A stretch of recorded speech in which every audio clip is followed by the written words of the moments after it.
Nous reprenons les cours en live et les vidéos enregistrées en temps et en heure. Et nous allons étudier le DAF Tzadé Dalet dans Masechet Yebamot. Et nous reprenons quelques lignes avant la fin du DAF Tzadé Gimel. Ve'ika de Amre. Ve'ika de Amre.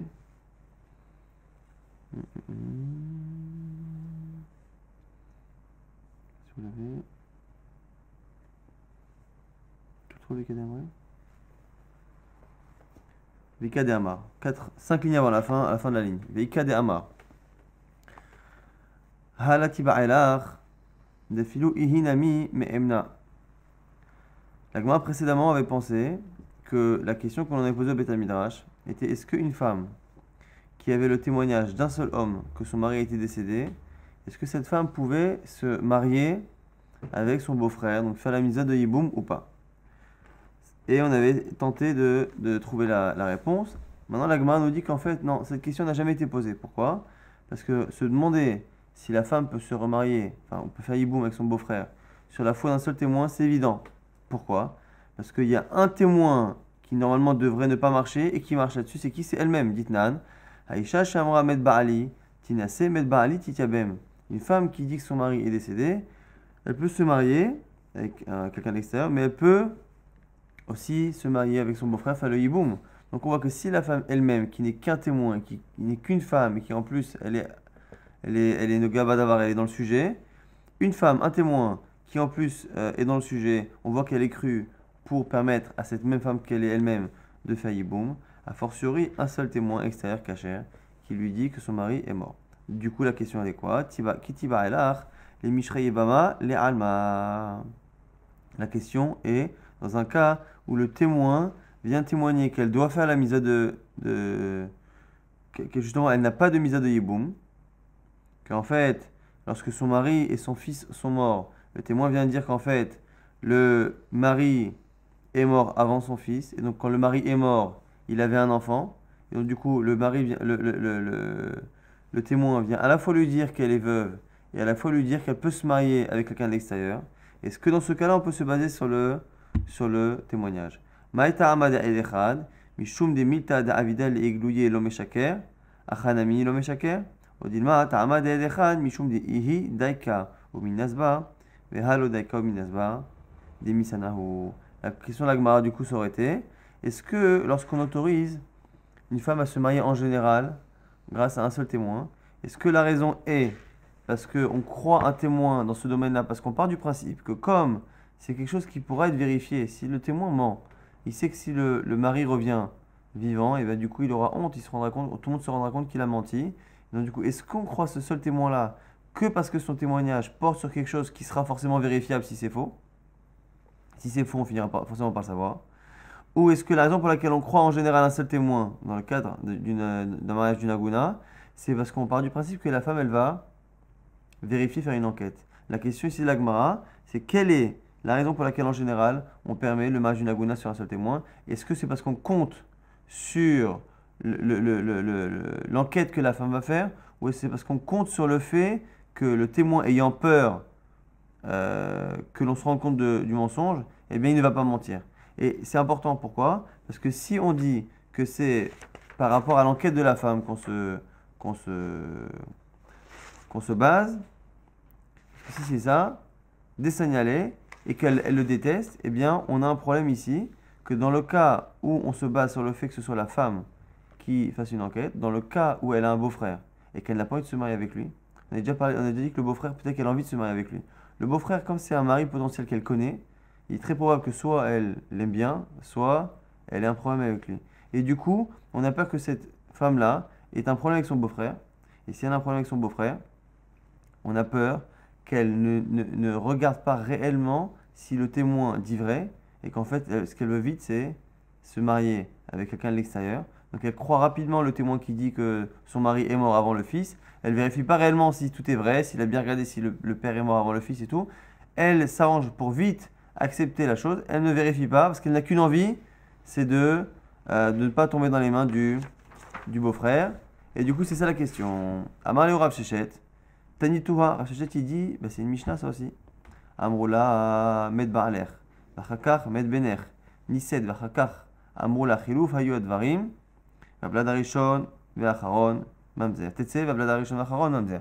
Dans le cas où on a dit à cette femme, ton mari est mort et après ton fils est mort. Donc en gros, tu es veuve et tu peux te marier avec qui tu veux, tu n'as pas d'hiboum à faire. Et après, on est venu lui dire, écoute, désolé, on s'est trompé. C'est l'inverse. C'est le fils qui est mort d'abord, et donc du coup, ton mari est mort, son enfant, et donc du coup, tu dois faire la misa de hiboum. Eh bien, on dit quoi? On dit que les enfants qu'elle a eus avec la personne de l'extérieur, eh bien, ils sont mamzer. La Gemara dit, echidame. Il est matre outre, maïchazit de samart ahane smoch ahane. La Gemara dit, mais si on parle d'un cas où c'est deux témoins qui sont venus d'abord dire que elle était veuve et qu'elle n'avait pas d'hiboum. Deux témoins qui sont venus après lui dire que finalement, elle était veuve avec hiboum. Pourquoi on va statuer à la fin en fonction des deuxièmes témoins et non pas en fonction des premiers? En général, dans la Torah, quand on a deux paires de témoins qui s'opposent, on n'a pas de raison de donner plus d'importance au premier qu'au deuxième qu'au premier. Donc pourquoi tu te bases sur les deuxièmes et pas sur les premiers? Pourquoi tu dis TC? Pourquoi tu dis qu'elle doit sortir du deuxième? Vérode, et en plus, mamzer, comment tu peux dire que l'enfant il est mamzer? Très vétré, ça s'annule, les deux paires de témoins s'annulent, ce qui veut dire que l'enfant qu'elle a eu avec cette personne-là, ça devient un safek, un doute. On ne sait pas si les premiers témoins ont raison, on ne sait pas si les seconds témoins ont raison, que ce soit l'un ou l'autre, on ne sait pas, donc c'est safek. Alors, mamzer, on dit mamzer, safek mamzer ou c'est un safek? Mais rit malodak. Et si tu veux me dire qu'en fait, on n'a pas fait très attention, des fois, on avait vu dans la Mishnah qu'on dit des fois mamzer pour quelqu'un qui n'est pas réellement mamzer, qui est safek mamzer, juste pour dire qu'il ne peut pas se marier avec des cachers. La Gemara dit, tu peux pas dire ça, pourquoi? Hami de katane sefa, arishon mamzer, vacharon et no mamzer, shma mina de davka katane, et la lavrad.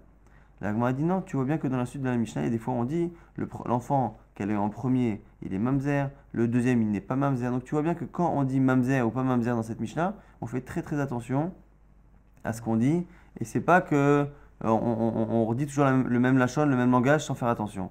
Donc du coup, lorsqu'on a dit que la femme elle doit sortir, on comprend pas pourquoi elle sort, alors que normalement c'est un safek, c'est un doute, elle devrait rester avec le mari à qui elle est.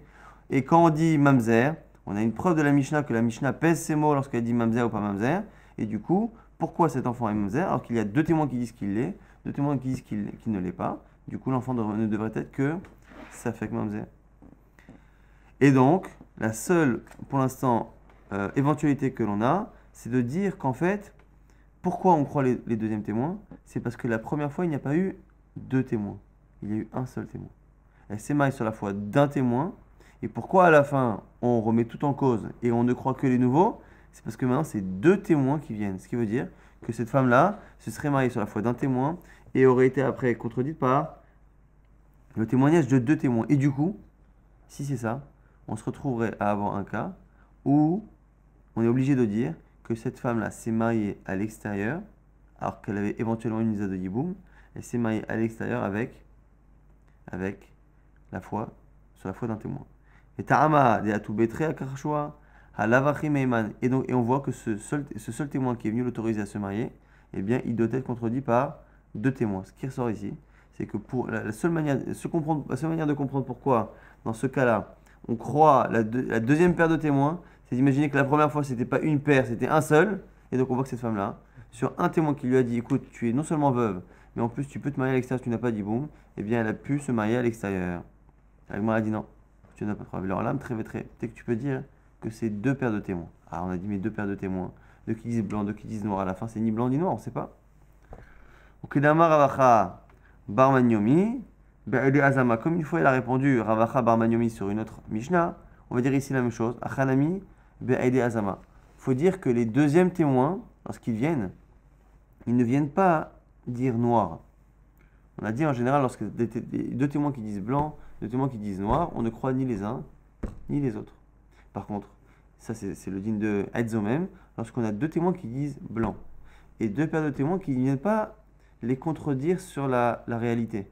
S'ils les contredisent sur la réalité, deux témoins qui disent blanc, deux qui disent noir, il n'y a personne qui a raison. Mais si les deux témoins viennent dire que les deux témoins qui ont témoigné, en fait, non, le jour où ils estiment, où ils disent avoir vu la chose, eh bien, ils étaient ailleurs, nous on témoigne qu'ils étaient ailleurs, donc on est en train de témoigner que ce sont des menteurs. le fait de témoigner et de dire que ce sont de faux témoins qui mentent et que je sais qu'ils n'étaient pas là-bas, eh bien ça, en cela, la Torah dit qu'on croit à la deuxième paire de témoins et que selon le din Torah même, on leur applique à eux la sanction qu'ils ont voulu faire appliquer par leur faux témoignage. Et donc dans ce cas-là, on pourrait comprendre pourquoi cette femme-là, eh bien, elle devrait sortir et que l'enfant il est mamzer. Donc il faudrait expliquer, selon Ravacha Bar Manyomi, que la Mishnah parlerait d'un cas où les deuxième paire de témoins, même si dans la chambre de la Mishnah, c'est pas comme ça que ça sort. Parce qu'après on dit quoi? Ve'acharkach amroula. Et après ils lui ont dit Chiluf ayu advarim. C'est l'inverse. D'abord le fils est mort et après le père. Ce qui sous-entend qu'ils ont témoigné eux aussi sur la métier ou sur la réalité. Mais en tout cas, c'est pas encore une fois un vrai pshat dans la Mishnah. C'est une manière de montrer qu'on n'a pas de preuve formelle de la Mishnah, on n'a pas la réponse claire à notre question. Pour avoir la réponse, il faudrait que la Mishnah ne soit compréhensible que d'une seule manière. Or ici, on a une possibilité un peu tirée par les cheveux de la comprendre, et du coup, ça repousse là. Amarle, maintenant, donc, la question reste entière pour l'instant. Amarle, Ramordechai, le Ravashi, Ve Amrele, Ravacha, le Ravashi. Il y en a qui disent c'est Ramordechai, il y en a qui disent que c'est Ravacha, qui a dit Ravashi. Tashma, viens apprendre de cette braïta, de cette Mishnah, on va apprendre la réponse à notre question. En Aisha ne'emenet lomar met yebami she'enase velo meta achoti she'ekanes leveta. Une femme n'est pas crue pour dire mon beau-frère est mort. C'est une femme qui devrait faire yiboum normalement. Et elle vient témoigner que son beau-frère est mort et donc du coup elle peut se marier à l'extérieur. Ça revient à notre sujet. Est-ce qu'une femme ou un témoin peut permettre à une femme de ne pas faire yiboum? Velo meta achoti ou pareil ou une femme, c'est un cas un peu différent, qui dit ma sœur est morte et donc du coup je peux épouser son mari. Le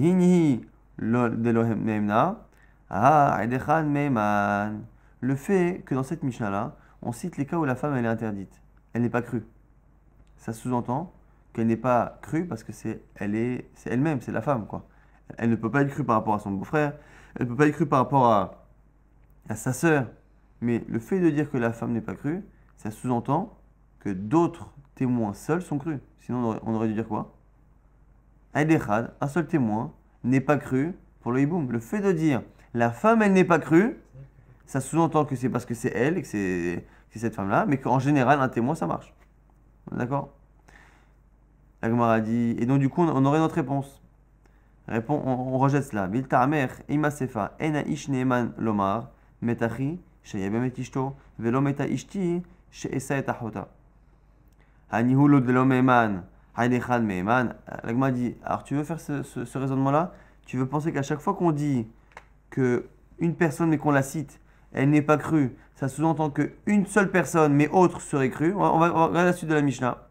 Un homme n'est pas cru pour dire mon frère est mort et donc je dois faire hiboum avec sa femme.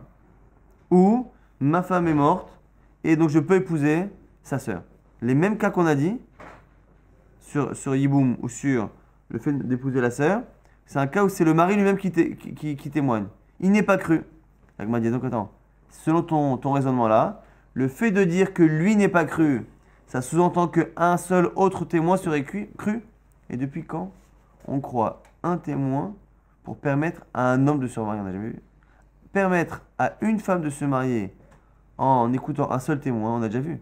Mais imaginez qu'ici, si on a dit que l'homme n'est pas cru, le mari, ça veut dire que lui n'est pas cru parce que c'est le mari, mais qu'un autre homme serait cru, ça voudrait sous-entendre selon toi qu'on croit un seul témoin pour marier un homme, on n'a jamais vu ça.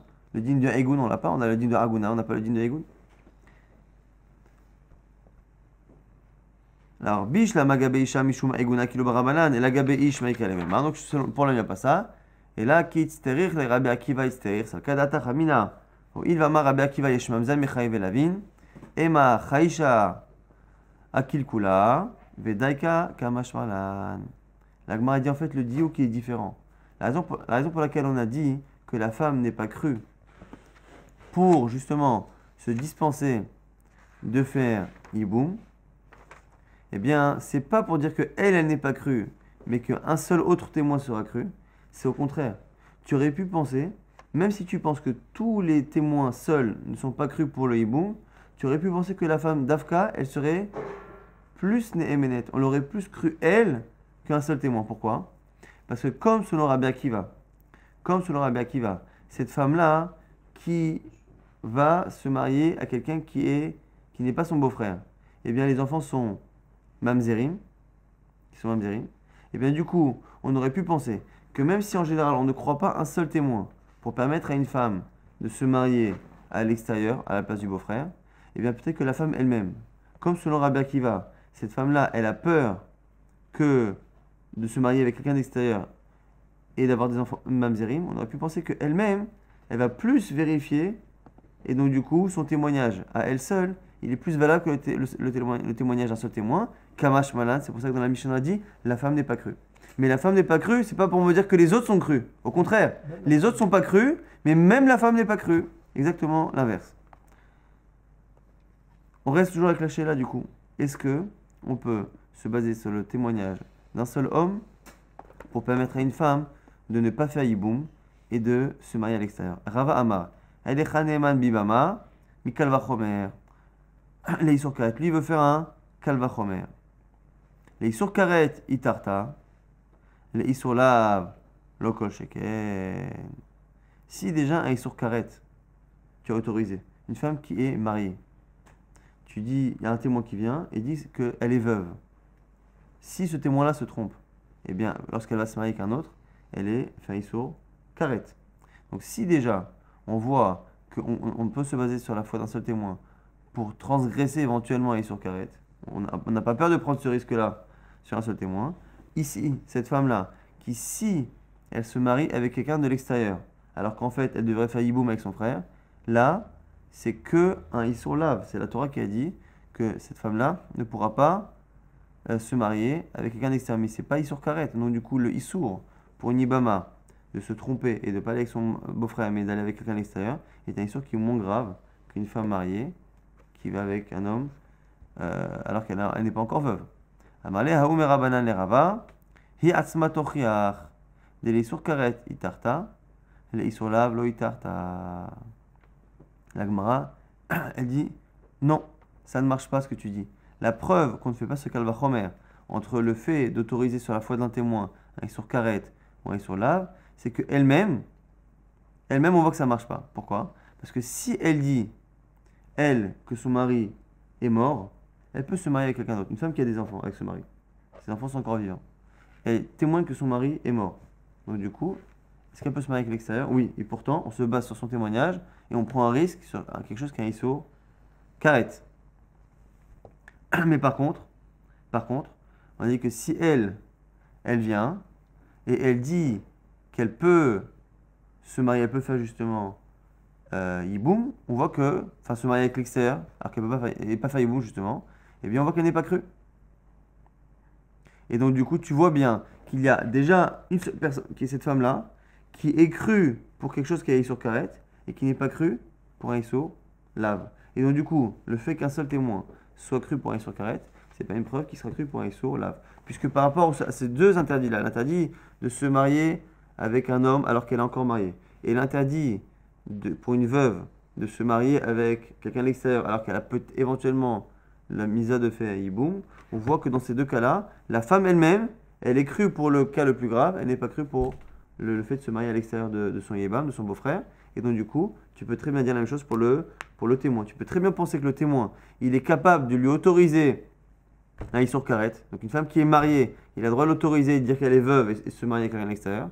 Mais peut-être qu'il n'a pas la force lui non plus, exactement comme la femme, de lui permettre à cette femme qui devrait faire yiboum de nous apprendre que finalement il n'y a pas d'yiboum et qu'elle devrait se marier à l'extérieur. C'est exactement le contraire. Pourquoi? Parce que vu que l'Issour Karet est C'est ça. malgré tout, Et on voit que cette logique-là, elle est bien, mais on voit qu'elle ne s'applique pas dans le cas de la femme. Donc si tu vois que dans le cas de la femme elle-même, il n'y a pas cette logique-là de dire que le Issour Karet c'est plus grave et donc du coup elle sera plus crue pour le Issour Lav que le Issour Karet, eh bien tu vas dire la même chose pour le témoin et donc du coup ce kalvachomer ne marche pas. À Kochar, tu es obligé de dire que ce kalvachomer ne marche pas, puisque tu vois bien que dans le cas de la femme qui témoigne elle-même, ça ne marche pas. Et donc c'est pareil pour le témoin. Tu ne peux pas déduire du fait qu'il soit cru pour le Issour Karet qu'il sera cru pour le Issour Lav. Et là, Ihi Maïtarama, Lomehemna, des Kevan des Imnin, des Sanyale, Lodaika ou Minasba, et des Hanami, des Kevan des Imnin, des Sanyale, Lodaika ou Minasba. Et en fait, pourquoi finalement? Pourquoi cette femme-là elle est crue pour un issour karet et le témoin aussi, mais pas, les deux ils sont pas crus pour le issour d'une yibama de se marier à l'extérieur, c'est parce qu'on a peur à chaque fois, parce qu'on a dit pourquoi on croit un seul témoin ou on croit la femme. Parce qu'on part du principe qu'elle va faire une enquête. Si un témoin ou si cette femme-là, elle, a vu son mari mort, elle fera attention d'être sûre qu'il est bien mort. Maintenant ici, dans le cas où le témoignage porte sur le fait, est-ce qu'elle a le droit de se marier à l'extérieur ou est-ce qu'elle est bloquée avec le beau-frère, des fois, comme elle a un problème avec le beau-frère, eh bien, ça va l'arranger de croire ce témoin-là, ou ça va l'arranger d'elle-même de croire ce qu'elle a vu, toute seule, sans un autre témoin, et du coup, elle ne fera pas assez attention. Donc, c'est un témoignage qui n'a pas la force qu'a les témoignages habituels sur un témoin, qui en général, ce témoignage sur un témoin est renforcé par le fait qu'on s'appuie sur la présomption que la femme va enquêter. Dans le premier cas, il est obligé de l'obtenir. Dans le deuxième cas, est-ce qu'elle est obligée de compter une événement avec un témoin avec un. Est-ce que Est-ce qu'elle... Non, mais là pour l'instant, on n'a pas de réponse. La Gemara n'a pas donné de réponse. Ça peut donner une réponse, c'est-à-dire. On ne sait pas. La Gemara ne tranche pas. Et on va passer, on ne tranchera pas. Donc est-ce que, du coup, vous allez me dire, c'est un safek, une femme qui s'est mariée à quelqu'un à l'extérieur sur la foi d'un seul témoin, c'est un safek. La Gemara n'a pas tranché, ça c'est un safek. Est-ce qu'on sort mi-safek? A priori, non. Je pense pas. Zemidrash, Darash Rabbi Lazar ben Matia, Isha Gerusha Meisha, Lo Ikachu, Velo Meish, She'eno Isha. On a dit dans la Mishnah que si, lorsque la femme, elle s'est mariée sur la foi de deux témoins, je crois que c'était deux témoins là-bas. En fait, elle s'est mariée voilà, sur la foi de deux témoins et elle s'est mariée donc une deuxième fois. Son mari après revient. On dit elle n'a pas besoin de guet du deuxième. Maintenant, si le deuxième lui donne un guet quand même, la Mishnah disait bah, ce guet-là, il ne vaut rien, il n'empêche pas de se marier après avec un Kohen. Imaginons qu'après elle devient veuve du premier. Elle peut se remarier avec un Kohen. Et Rabbi El-Azar ben Matia, il avait déduit ça du Pasuk. Il y a marqué dans la Torah que le Kohen ne prendra pas une femme qui est Gerusha mais Isha, qui est divorcée de son mari. Mais merci. Divorcée de qui? Le fait de dire divorcée de son mari, ça vient justement nous dire que dans des cas où elle a été mariée par erreur à quelqu'un, et bien quand on se rend compte après qu'elle a été mariée par erreur, s'il lui a donné un guet, c'est un guet par erreur qui ne fait aucun effet et qui donc l'autorise à la Keuna. On la prend de ce passe au Gerusha Misha, il faut que ce soit un divorce de son mari, pas quelqu'un d'autre. La Gemara dit Amarav Yuda Amarav. Avele le Rabbi Lazar, les Midrash B, Marganita, Vedrash B, Chaspa. Un peu dur, ce que nous dit Rav. Il dit que Rabbi Lazar, le Tana de la Mishnah, il aurait pu déduire de ce pasouk-là une pierre précieuse, mais il a préféré en déduire Chaspa ben Alma. Chaspa ben Alma, c'est de l'argile. En gros, il a appris quelque chose qui n'a aucune valeur. Et c'est vrai, pourquoi? Parce que c'est pas shoot qu'une femme qui reçoit un guet de quelqu'un qui n'est pas son mari, c'est vrai, imaginez une femme, on vient la voir, un homme étranger lui donne un guet, et on va dire quoi, elle assurera la Keuna, ça n'a pas de sens. Ça n'a pas de sens. Donc du coup, ce mari-là, dans le cas qu'on a dit, puisqu'on sait que le deuxième mari n'a jamais été son mari, son guet, il ne vaut rien. Donc c'est pas shoot. Du coup, c'est quoi la fameuse pierre précieuse qu'il fallait déduire du pasuk? Detania, Amay Marganita, Detania Veisha Gerusha Meisha, Afilou Lonit Garsha Ela Meisha, Psula la Keuna Veinu, Rea Haget dépossède la Keuna. On l'a déjà vu il y a quelques semaines. C'est venu nous dire que Rea Haget, quelque chose qui est un guet qui n'a que l'odeur d'un guet, eh bien c'est possède la Keuna. Un guet, c'est le fait que l'homme dise à la femme tu es divorcé, Vareat Muteret et Koladam, tu es autorisé à tout homme, puisque les Kiddushin c'est le fait de l'interdire aux autres.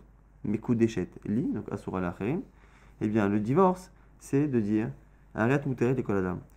Donc au niveau de la halakha stricte du guet, une femme qui reçoit un guet de son mari qui lui dit écoute, tu es divorcé de moi, donc tu n'es plus ma femme, mais je ne t'autorise pas aux autres hommes, tu restes interdit aux autres hommes. Est-ce que ça a un sens? Au niveau du guet, zéro de chez zéro, parce que l'essentiel du guet c'est de dire que justement elle est autorisée aux autres hommes. La seule exception, c'est par rapport à Keuna. Comme la Torah l'a dit, Veisha Gerusha Meisha, elle est divorcée de son mari. Ça sous-entend qu'une femme qui n'est que divorcée du mari, mais qui n'est pas encore autorisée aux autres, même si au niveau de la halakha du mariage, ça n'a aucune valeur, par rapport au Kohanim, ça a déjà une valeur pour être possède. Donc le seul cas où il y aura des girushin, un get, qui sera zéro au niveau de la halacha, mais qui par contre au niveau des Kohanim posera problème, c'est dans le cas justement il a dit, tu es divorcé de moi, mais tu n'es pas autorisé aux autres hommes. Dans ce cas-là, ça s'appelle la reach haget, ça a l'odeur d'un get, puisque dans l'absolu ça n'a rien de plus que l'odeur, ça y ressemble mais ça ne veut rien, mais ça interdit une femme à la keuna. Nouvelle Mishnah, Mishal Chaishto Limyatayam, Ba'u Vamrulo, Meta Ishtecha, Nasai Tahota, Vacharkach, Bat Ishto, Muteret Larzor. Un homme dont la femme est partie en voyage. On lui annonce que sa femme est morte. Du coup, il épouse la sœur de sa femme qui lui devient autorisée. Et après, sa femme réapparaît. Est-ce qu'il a le droit de la reprendre? Oui. Qu'est-ce qu'on fait avec la sœur? Eh bien, il se sépare d'elle sans... Bah oui, parce que finalement, c'est un mariage par erreur, il n'y a pas eu de mariage, il y a une relation interdite, c'est tout. Mais la première n'est pas interdite. Oui? Oui, Nassa par erreur, mais au final, on se rend compte que le Nisouin n'a jamais marché, puisqu'elle est assourde. Elle est assourde. Muta bekrovot shnia, ou shnia muteret bekrovav, ve'im meta rishona, muta bashnia. Et entre-temps, le fait d'avoir été avec cette sœur-là, lui, ça ne l'interdit pas de se marier après un jour avec les sœurs, les proches de cette sœur-là. Et elle-même, cette sœur-là, peut se marier aussi avec un proche à lui. Elle peut se marier avec le frère de ce bonhomme. Et si maintenant, sa femme qui est revenue, elle finit par mourir pour de bon, il peut revenir aussi avec cette sœur. Personne n'est interdit à personne. Amrulo, maintenant notre cas. Meta ishto, la saït achota vachakach amulo, kaimet, avlad. Kaimet, aïta, elle était kaimet. Va meta, et maintenant elle est morte. Avlad rishon mamzer, vacharon el mamzer. On lui a dit que sa femme était morte. Il a épousé sa sœur, et il a eu 2 enfants avec la nouvelle. Et on vient le voir, on dit écoute, en fait on s'est trompé, elle est morte 2 ans après. Et donc du coup ton premier enfant il est mamzer, mais le deuxième par contre il est né après, donc il n'est pas mamzer. Rabbi Yossé Omer, kosh possède al-idé acherim, possède al-idé asmo, ve kosh el possède al-idé acherim, et il ne possède al-idé asmo. Rabbi Yossé nous dit que, bon c'est lié à la halakha qu'on va dire tout de suite justement. Rabbi Yossé vient ne pas être d'accord avec ce qu'on va dire tout de suite dans la Gemara. Regardez la Gemara. Falgav de azilishto, vegiso le minatayam. Maintenant un cas où sa femme va en voyage, et en même temps son beau-frère, donc le mari de la sœur de sa femme. Donc maintenant la sœur de sa femme n'est pas célibataire. Eh bien, mais le mari de cette sœur-là va en voyage avec la femme du bonhomme. Ve'ahane de'ane ane nizvim de kamitasra eshet giso agiso afilu achi eshet giso asira. Ishto Sharia. Et en fait, c'est un cas où son beau-frère est parti et sa femme est partie, et on est venu témoigner que les deux sont morts. Donc lui, il s'est retrouvé à être veuf et à avoir la sœur de sa femme qui est veuve, et donc du coup, il a épousé la sœur de sa femme. Maintenant que les deux reviennent, ça devient problématique. Il a été avec une femme qui est la sœur de sa femme et qui en plus est Eshetish. Maintenant, et alors c'est intéressant de dire Chachamim, que la femme, donc la sœur, elle est interdite à son mari. Elle est interdite à son mari. Parce qu'elle s'est mariée sur la foi d'un seul témoin, ainsi de suite. Mais lui, il peut récupérer sa femme. Et c'est là-dessus que Rabbi Yossé avait dit non. Si cet homme-là, il a rendu sa belle-sœur interdite à son mari, eh bien lui aussi ne peut pas récupérer sa femme. C'est ça l'idée de Rabbi Yossé. Mais ça, on l'étudiera dans le date suivant. En tout cas, on voit ici que dans le cas où il y a eu 2 problèmes, c'est que sa belle-sœur était mariée et que lui-même était marié, qu'on a témoigné que les deux étaient finalement veuf et veuve, et qu'il l'a épousé, et que finalement ils sont revenus, eh bien, la sœur de sa femme est interdite à son mari, mais lui peut récupérer sa femme, ça c'est l'habit de Chachamim. La Gemara dit, l'imam matnitin delo ki Rabbi Akiva. La Gemara propose de dire que la Mishnah n'est pas comme Rabbi Akiva. Pourquoi? Rabbi Akiva, Haviala, Achot Grushato. Cette femme-là, qu'il récupère, c'est la sœur de sa Grusha. Pourquoi? Parce que là, pour l'instant, on va croire que selon Rabbi Akiva, la sœur qu'il a épousée, donc là on a dit que c'est un homme qui a une femme. On dit que sa femme est morte, il épouse la sœur. Là, la Gemara va penser que cette sœur-là, elle a besoin d'un guet de lui. Et donc si elle a besoin d'un guet, quand il reprend après sa femme, il est en train de vivre avec une femme qui est la sœur d'une femme qu'il a divorcée. Et ça, c'est interdit. Détania, une braïta qui dit Kol arayot shebatoren srichot eimeno get, kus meshetish sheniset alpi beddin. toutes les femmes qui sont interdites n'ont pas besoin de guet. Un homme qui s'est marié par erreur avec une femme interdite, il n'a pas besoin de lui donner un guet. Sauf la femme qu'on avait vue qui s'est mariée sur la foi d'un seul témoin que du Bedin. Et Rabbi Akiva il rajoute, avec Yom Mosif, Afeshet Ar va Chotisha. Même la femme du frère et même la sœur de sa femme. Mais Kevan de Amar Rabbi Akiva Bar Yaget, mais Mela Itasra Ale, Naviala Chot Goshato. Pour l'instant, la Gemara elle pense que le cas, on a dit, où Rabbi Akiva a dit que la sœur de sa femme a besoin d'un guet, c'est un type qui par erreur a épousé la sœur de sa femme. Comme il a épousé par erreur la sœur de sa femme, eh bien, et qu'il s'est trompé, eh bien, il doit lui donner un guet. Et donc, du coup, quand il récupère sa femme, ce bonhomme, il est en train de récupérer une femme qui est Achot Grouchato, la sœur de sa divorcée. La Gemara a dit non, t'as mal compris. Le cas de Rabbi Akiva, on va voir tout de suite, ce sont des cas où à chaque fois, c'est un homme qui n'a fait que des kiddushin et qui n'a pas fait de nisuin. Et pourquoi un cas où il a fait que des kiddushin avec sa belle-sœur, pourquoi on lui demande un guet? C'est parce que comme il a fait que des kiddushin à la base, on a peur que finalement les premiers kiddushin aient été conditionnés à quelque chose, quand il s'est marié avec sa première femme, et que finalement les kiddushin n'ont pas marché. Et donc peut-être que quand il a épousé la sœur après, c'était un vrai mariage valide parce que peut-être que le premier mariage n'était pas vrai. Et à ce moment-là, on a demandé un guet à cause de ce que les gens vont penser.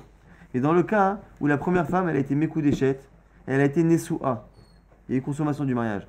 Personne ne peut penser que le mariage il a été conditionné à quelque chose. Donc personne ne peut penser. Donc du coup, dans ce cas-là, Rabbi Akiva ne dirait pas de donner un guet. Donc ici, c'est pas gros château. Mais la Vitmar, on n'a pas dit là-dessus. Amarav Gidal, Amarav Ria, Ba Yosef Amarav, nom de Rav. Hay Eshet Ach, Echida. Mais c'est quoi le cas de la femme du frère? Kigon chez Kidesh Achiv et Tisha. Le frère du bonhomme fait des kiddushin à une femme sans consommer le mariage. Mais alors, et il part. Shama Shemet Achiv. On entend qu'il est mort. Et du coup, son frère épouse sa femme. Amad Venasa Tishto. Donc il a fait Yiboum. Damrein She. Arkama Tena'a Avele Bikidushin. Vehai Shapien Nasiv. Et on a peur que les gens, comme le premier n'a pas consommé le mariage, et que le frère a fait Yiboum, on a peur que les gens pensent qu'en fait, c'est pas le frère qui a fait Yiboum. On a peur qu'en fait, le premier qui a épousé, il n'a pas consommé le mariage, mais il avait fait des kiddushin qui étaient peut-être dépendants de quelque chose, d'une condition. Ces conditions ne s'est pas appliquées, et peut-être que le frère, c'est pas Yiboum qui l'a fait, c'est un mariage valide, les khatrila. Et donc, du coup, quand il va se séparer après de cette femme-là, on demande qu'il donne un guet à cause de ce que les gens peuvent penser. Derrière Chotisha, et le cas de la femme, de la sœur de sa femme, pareil, Nami Echida, mais à quoi ça ressemble? Quand Shekidesh et Tisha Vachal Natayam, Shamar Shemeta, Amad Venasat Achota, Damrinche, Arkamaita, Tnai, Havalabi Kidusha, Yaisha Pierre Nassi, pareil, un homme qui n'a fait qu'épouser une femme sans consommer le mariage. Ok? Cette femme-là, elle part, on entend qu'elle meurt, et il épouse la sœur. Pourquoi, après, quand la première femme revient, on lui demande de donner un guet à la sœur? C'est parce qu'on a peur que les gens pensent que comme il n'y a pas eu consommation du premier mariage, peut-être que le premier mariage était conditionné à quelque chose, ces conditions ne s'est pas appliquées, et du coup que le deuxième mariage est un mariage vraiment valide, même si la première revient, et donc il faut un guet. Dans ces cas-là, il faut un guet. Mais chez nous, comme c'est un cas où il y a eu des kiddushin avec la première femme, et des nisuin, personne ne pourra jamais penser que le mariage n'est pas valide et que le deuxième l'est, et donc on ne demandera pas un guet pour la sœur, et donc du coup lorsqu'il se marie, il récupère sa première femme, elle n'est pas à Chod Gros Château, et la nisuin, mi ikal memar, na avele binisuin, et donc du coup, il n'y a pas de problème. La Gemara juste continue encore par rapport à Rabbi Akiva. Amale Ravashi le Rav Kahana, et Rabbi Akiva l'itninami hamoto. Si c'était Rabbi Akiva la Mishnah, on devrait enseigner aussi le cas de hamoto, un homme qui par erreur a épousé la mère de sa femme lorsqu'il a cru que sa femme était partie. Puisqu'on voit, derrière Shamenane le Rabbi Akiva, Nama hamoto la hamita la bisrefa, que Rabbi Akiva, il pense qu'après la mort de sa femme, eh bien, la mère, celui qui va avec la mère de sa femme après qu'il soit veuf, eh bien, on n'applique pas le din de Srefa, qu'on doit les brûler, c'est ce que la Torah dit, pour celui qui va avec sa belle-mère. Détania, il y a une braïta qui dit Esh Yisrefu Oto ve'eten, Oto ve'et achad me'en, dirait Rabbi Ishmael, Rabbi Akiva Omer, Oto ve'et shteen. Lorsque la Torah dit que celui qui va avec une femme et sa mère, eh bien, on les brûlera, lui et elle, au pluriel, marloquette. Est-ce que c'est lui et elle au singulier ou est-ce que c'est lui et elle au pluriel? Alors encore une fois, quand on dit au pluriel, c'est pas les deux femmes parce que la belle-mère elle est fautive, le mari est fautif, mais la première femme, la pauvre, elle n'est pas fautive. Alors la marloquette maintenant c'est quoi? Bish la malé abaye d'amar mashmaout dorshin kabenayu. Quand on dit que est-ce que c'est lui et une et lui et deux, c'est une marloquette sur la compréhension du pasouk. Rabbi Ishmael Savar, hadaktiv, et Rabbi Akiva Savar, tartektiv.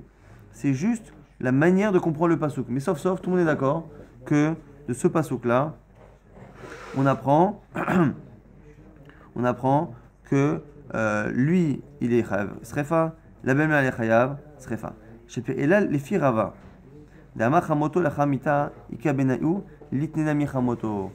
Rava, il pense que la marloquette entre Rabbi Ishmael et Rabbi Akiva, c'est que selon Rabbi Akiva, le pasouk est venu nous apprendre que dans le cas où sa femme est morte et qu'il va avec sa mère, eh bien on n'applique pas le din de Ba'esh Yisrofu. On n'applique pas ce din-là de Ba'esh Yisrofu.